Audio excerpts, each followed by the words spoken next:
topic for today is self-awareness and how self-awareness is directly related to, in particular, leadership success. I've always just sort of thought that self-awareness was undervalued as a leadership skill. It seemed like for a long time, people weren't talking about it as much as maybe it deserved, because I really do think it's foundational. So I'm really happy to welcome my guest today, Mary Sullivan, who has her own podcast and company, Sweet But Fearless. Mary's an executive leader with over 30 years experience in the financial services industry. She's held many leadership positions that involve starting new businesses around the globe, all with business and leadership development at the center. Her company now focuses on leadership training. Mary believes that fearless means taking risks and holding herself and those with power accountable to be their best. She encourages everyone to learn and evolve no matter where they are at their life stage. So as soon as I met Mary, I knew she'd be a great person with whom to discuss self-awareness as a critical leadership skill. So Mary, welcome. I'm so glad to have you here today. Thank you, Randi. I am so glad to talk about this topic with you. I knew as soon as we started talking about the possibility, the way you sparked to the topic, I knew it was a perfect one for us. So definitely at the core. Yeah, it is. It is.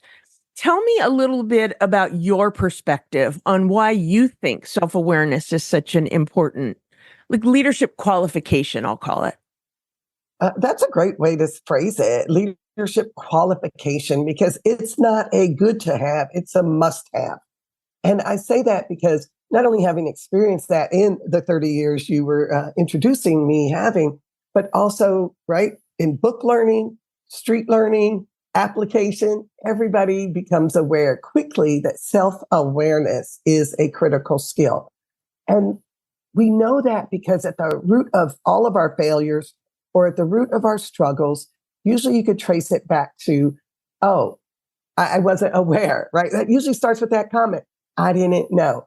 I didn't know my impact. I didn't understand that, taking others' feelings into account was that important in this situation. Whatever that next phrase may be, it usually starts with, I wasn't aware. And let's just give everybody a pass and say they truly weren't aware.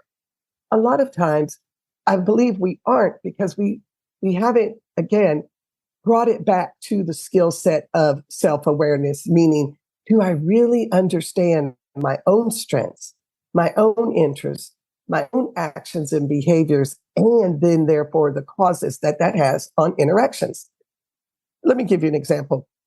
A lot of times when I first started out in my career, definitely had a lot of success, but I would say a lot of it was probably going through people instead of with people. You know what I mean, Randi? It was be successful regardless of those around me, and really not a positive attitude to have, and definitely lacked a lot of self-awareness on how that came off to others. Of course, I was going in with a lot of confidence and credibility, but at the same time, I was definitely going in with a lack of self-awareness of how that made everybody else around me feel. Certainly we had success, but it was not a great feeling for anybody who was working with me. Knowing that regardless of what, Mary was going to plow through and get it done, didn't really leave a good feeling in everyone's, in their aura. And I quickly realized that, yes, while there was success, it was success that was sustainable. It was success that only occurred when I was present and when I had that fortitude around me of it's going to happen regardless. And when I quickly pivoted and learned about self-awareness and more about being open to what my actions were bringing forward and bringing out of others, then I said, and had that aha moment of, my gosh, if I really, really leaned more into others and what their strengths were and how my actions were affecting them, the outcome can then be more sustainable. And then that's what occurred.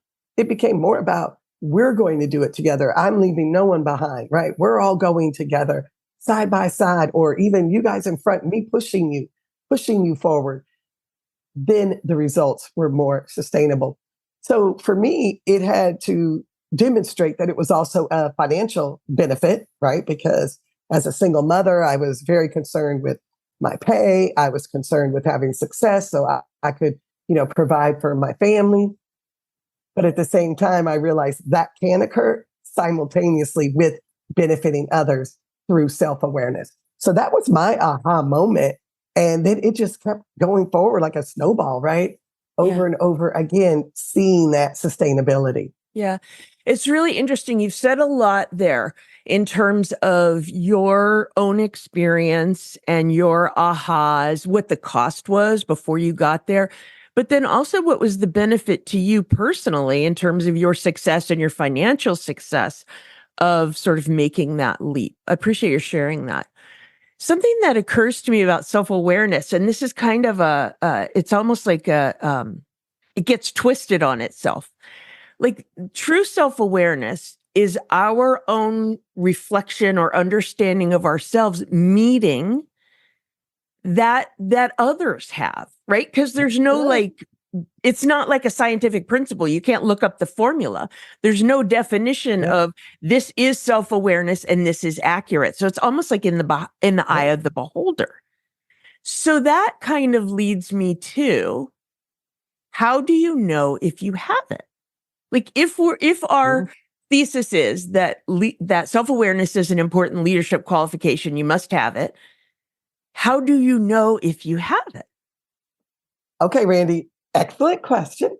And let's take that thesis as you were also talking about, that it's the intersection of where what we believe about ourselves meets what others see. So one of the easiest ways to figure that out, and I say easy but not simple, is doing a 360. And for those that maybe don't understand that terminology, a 360 is when you ask individuals that work with you, for you, and you work for, right? You're getting a perspective from everybody, feedback on different skills and traits that either you have or don't have. And they really give anonymous, credible feedback into that. When you match that up with where you believe you are, right? So you take it first and you say, oh, on a scale, let's just say of critical thinking. Oh, I think I'm an 8. I think I'm an 8. And then they give you a definition of what an 8 is. And you're like, I'm a solid 8. Your 360 comes back and they're like, oh, solid 5. And they tell you why you're a solid 5. Don't bring in opinions from others. Like a bull in a china closet, right? Isn't asking for input, thinks she knows it all. You start getting feedback. Not that any of that, of course, was my feedback, but you start getting feedback on that. And then you realize there's a gap. There is a gap.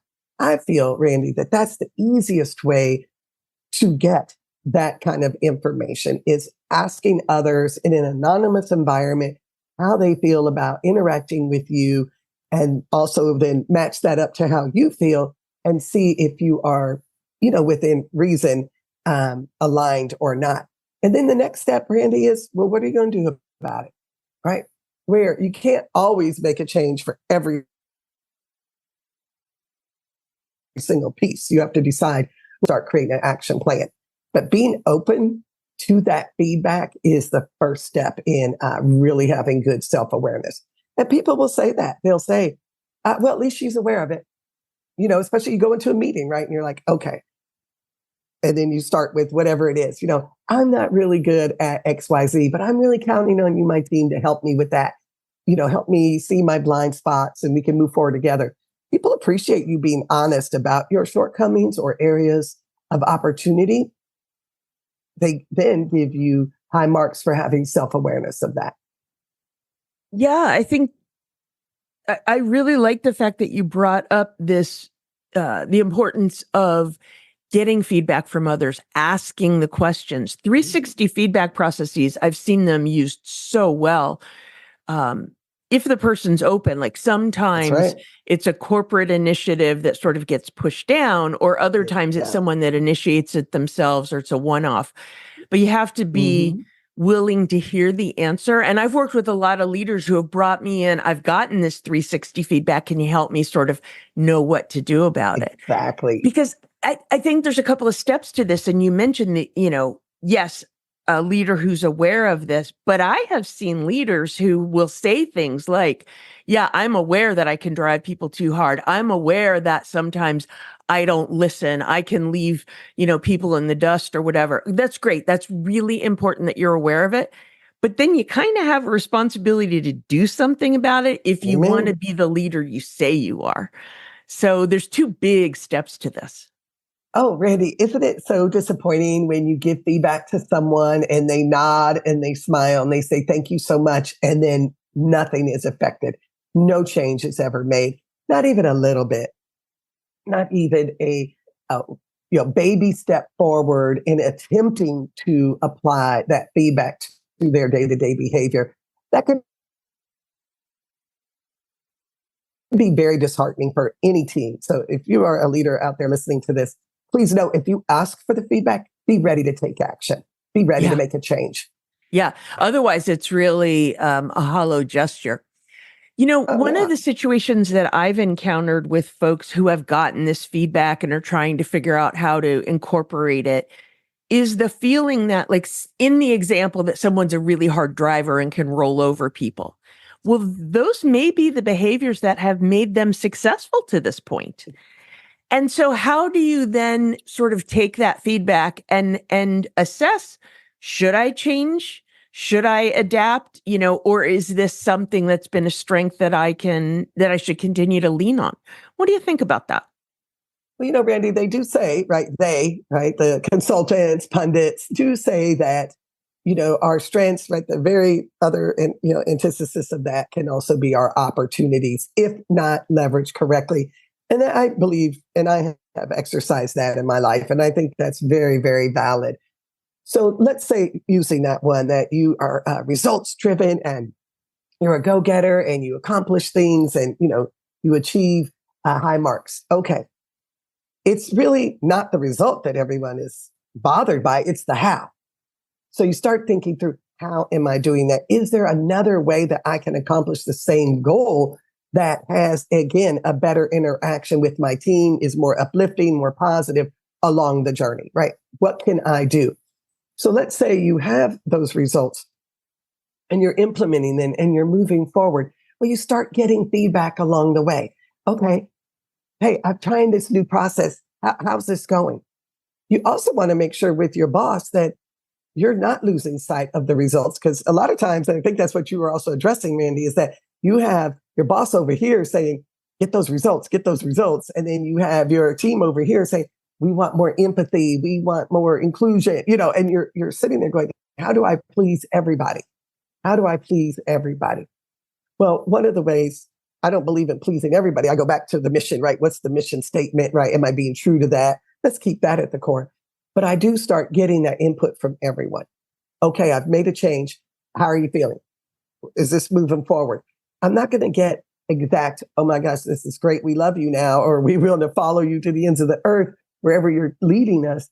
But if it's a better experience than it was before, that's a step. And we can keep building on that and moving forward.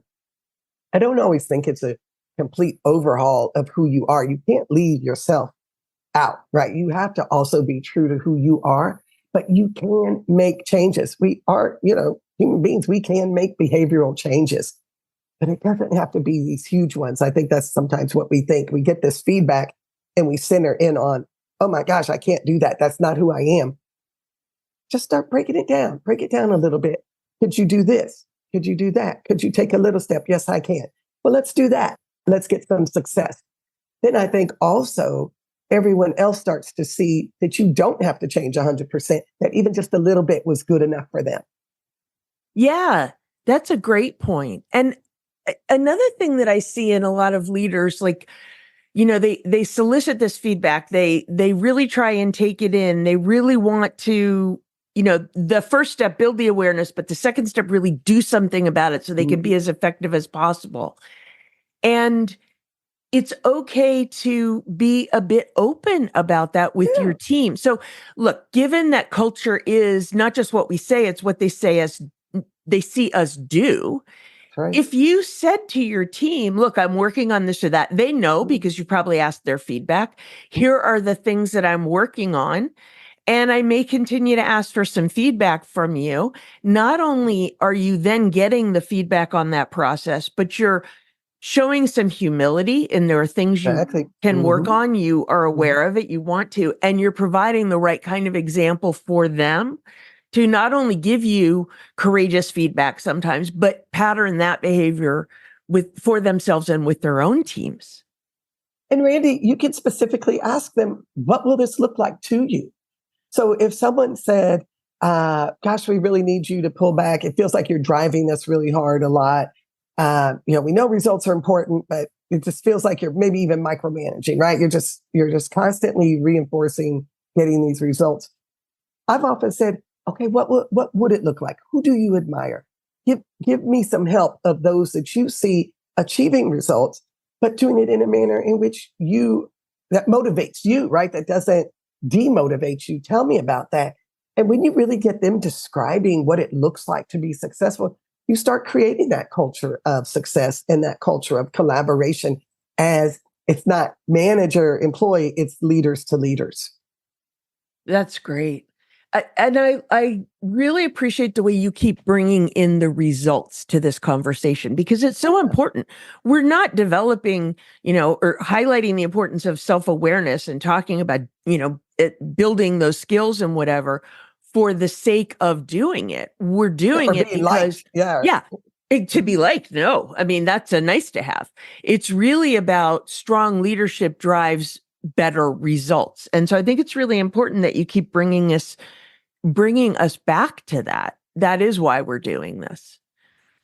And, Randy. Oh, go ahead, please. Randy. No, please. Well, I was just going to add that I think a lot of times when we were learning leadership, maybe in the early 2000s or even like 2010, depending on, right, your company and the consultants that they were engaging and the leadership they hired, you would learn certain techniques. And I remember one that I learned, and that talked about when you were moving up the leadership realm, right? You were moving from, let's say, entry level management into director, VP, or senior vice president. They had the three things: relational, technical, and strategic, right? Three main themes that you had to embody in order to be successful. And a lot of times, and you mentioned that earlier in the question, Randi, you said what got you there isn't what's going to get you to the next level. Mm-hmm. Technical is usually what got us all to first level management, right? You were the top performer, which isn't always the correct way to do it, but it's how it was done. You were the best over here, so we're going to move you into people leadership. But what happens is a lot of us would still keep relying on that technical, and we were forgetting the relational and the strategic. And as you move up, the technical is the one that goes down the most, and the relational and the strategic move up. And at different times, relational has to be number one because you have to build new relationships, not only with your team, but with your colleagues and with those around you, even in the C-suite, et cetera. And also strategic. You have to start thinking more strategically, and that needs self-awareness in order to do that, because you can't get input from others. They're not going to give you their honest feedback if you haven't really demonstrated self-awareness and earned that trust along the way. So just wanted to bring that tactic in when you're thinking of moving up. Start putting the details, the technical lower, and start bringing up that relational and strategic more. Yeah, that's great, because you really do need awareness in each of those areas. And it is true, what got you here won't necessarily get you there. I mean, I've seen great technical, subject matter experts that aren't able to step up and accomplish through others, which is really what leaders do. That's So right. I think that's important. There was something that you said before that I think is worth bringing up again as well, which is, if we're trying to build a skill in any particular area, like what do?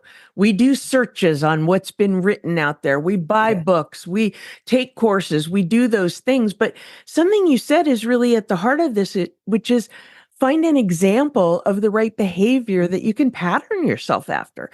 And it might be, a leader in, that you see highlighted in the media or interviewed on TV or doing TED Talks and things like that. Or on a much more micro level, it might just be someone who's influenced you or mentored you or that you've admired.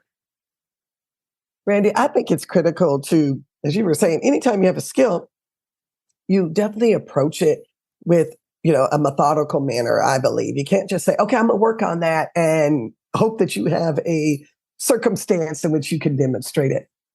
You have to craft those circumstances. You have to craft those opportunities in which you can not only practice, but demonstrate to others you're willing to give something a try and then get feedback on it. Let's say, for example, you weren't good at facilitating meetings. Your meetings were kind of long-winded and all over the place. Okay, so you've crafted a plan in order to be a more effective leader in a meeting.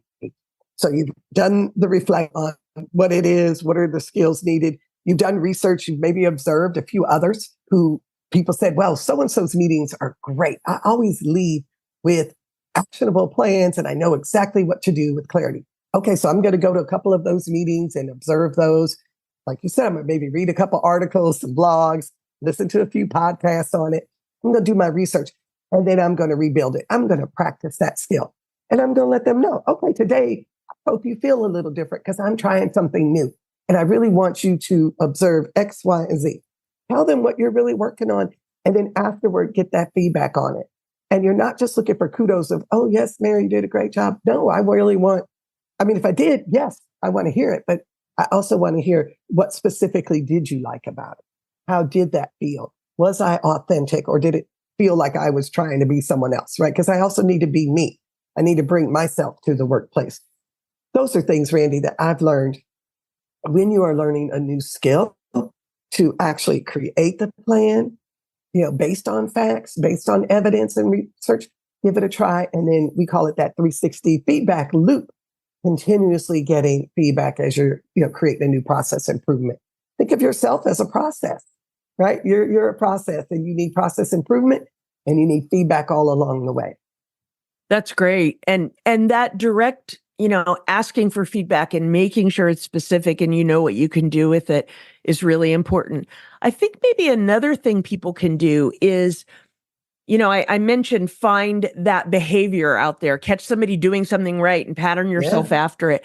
But maybe even more so, you could talk to them about it. And it could be, I really admire how you do XYZ, run meetings, say. Can you tell me about how you develop that skill? A couple things happen from that. First of all, there's something that really gets unlocked in talking these things out. You and I know this as coaches and consultants. Just talking through that process really can help you. But also, you're complimenting the other person for admiring that skill. Yeah. That's a good thing to put out there. And it would surprise a lot of people when they're working on these leadership skills. We tend to feel like we're the only one that needs to develop that. Everybody has something they need to develop. And if they're aware of it, which, hopefully they are, they have developed that awareness, they have worked on that skill. It's helpful to know that other people are working on those things too and sort of share that knowledge. So it shows a little humility to go to someone and ask about that, but only good can come from it. Randi, again, another great point. Self-awareness is not lonely. You are not the only one, right? When you go through that and you say, well, I'm struggling with XYZ, I'm sure there are thousands of individuals out there that have struggled with it and probably tens or hundreds in your organization, depending on how large it is. And just by being vulnerable and being honest and asking for help is the way that you can find those experts. And as you said, you're complimenting them. People love to share with you and help you. A good leader is looking for mentees. They're looking for those to help and helping anyone that they think might be struggling in an area that's holding them back from being the best leader they can be. That's probably their number one goal. So you finding them and seeking them out is not only a compliment, but it unleashes that great leadership potential in a company. Yeah, I couldn't agree with you more. So another aspect of self-awareness that I think is worth talking about, like in general, I believe leaders, we can't change other people. We can influence the people on our team. We can't change them. We hopefully can create the environment for them to be their best and all those things. Okay. So if that's true, one of the challenges that I hear from people, because our clients our listeners are leaders, but most of them have leaders, even if they're a CEO and they have a board. One of the things that I hear sometimes is my boss is not self-aware. And it's really creating challenges for me. So in that situation, what would you advise? What can people do about that? That is a common one because while we talk a lot about self awareness, if again you aren't, then it's your blind spot. You don't even know that you aren't, right? Or maybe even you think you are, but it is not manifesting itself in the workplace as others around you would like that. So if you aren't fortunate enough to have an HR department or another executive committee that comes in and helps all leaders with this type of 360 feedback, I have found it very effective to do it myself, to ask for 360 feedback for myself in hopes that that behavior would be emulated by my boss. For example, I would say, I'm looking for some 360 feedback on myself. Can we, blah, blah, blah, pay for this service and have this done? I think this would really be good for our whole executive team. And you recommend something for you and you take the first step, but also you recommend it for the leadership team, which includes your boss. I have found that to be a very effective way. And a lot of times I knew when all of a sudden we were doing 360s, a lot of us would kind of look around going, oh, who was at the core of this one? And you would kind of jokingly say, we know somebody, it was being requested of them, or maybe they're on the high potential talent list and this is being done for them and we're benefiting from it. Whatever, we knew it wasn't just for one person. So I have found that tactic, Randi, to be very helpful. Not everybody is confident enough to, of course, address their boss and say, I feel there's a lack of self-awareness here. I wouldn't even recommend that type of statement. But what you can do is you can talk about how you are feeling about certain interactions. And you can always use examples of other leaders, what they have done in order to improve upon that. And a good enough leader will pick up on those comments. Yeah. That's what I would recommend. But usually I go with, I'm going to do this. I find this will be very helpful for me, or I went to this conference and this is a tactic I learned. I would like to bring this to our whole leadership team. And then that includes your boss. Yeah, I mean, that's a great way to, lead by example, even if you're leading up. The one caution I have is I think sometimes people, and in broad generalization, I think women more often than men we can sacrifice ourselves a little bit in an effort to try and get that boss to do something to become more self-aware. So it's, you don't want to throw yourself on a sword and make yourself vulnerable in a situation that maybe you can't trust. So I think that's sort of one watch out to this. Oh, another thing, Randi, again, if your company doesn't have it, again, these are longer ways to get to it, but if you start implementing them, it will help others, or skip levels. And that means you having a meeting with your boss's boss. And a lot of companies now are doing that. And again, practice the framework of how you deliver things. But a lot of times when you're in a skip level and they ask, well, what could Mary, let's say my boss's name is Mary, what could Mary improve upon? Is really a lot of times building upon, we like it when she does this. We would like to see more of this in this manner. Now, that doesn't mean you can't say you don't like something, but a lot of times if you paraphrase it or, share it with, we really like when she does this, but we would like to see is more of that. That really leads with people feeling that you are giving constructive criticism and not only complaining. Right. So you can give constructive feedback. Just make sure that you have actionable items attached to it so they see that it is forward thinking and not just punitive. Yeah, this is great. I think this conversation is really helpful. It's been very thought provoking for me. I mean, some of the things that you talked about, I think in particular, we talked about, the importance of building that self-awareness. And usually that involves others, seeking other opinions. And then what are you going to do about it is sort of the next piece of it, but always tying back to business results, because this isn't an exercise in ego of I'm going to be the most self-aware leader I can be. It's a matter of how can I be more effective and how can I drive better business results? So I appreciate you bringing that up. I've really enjoyed our conversation, as I did when I was on your show. And I look forward to keeping in touch. Thank you, Randi.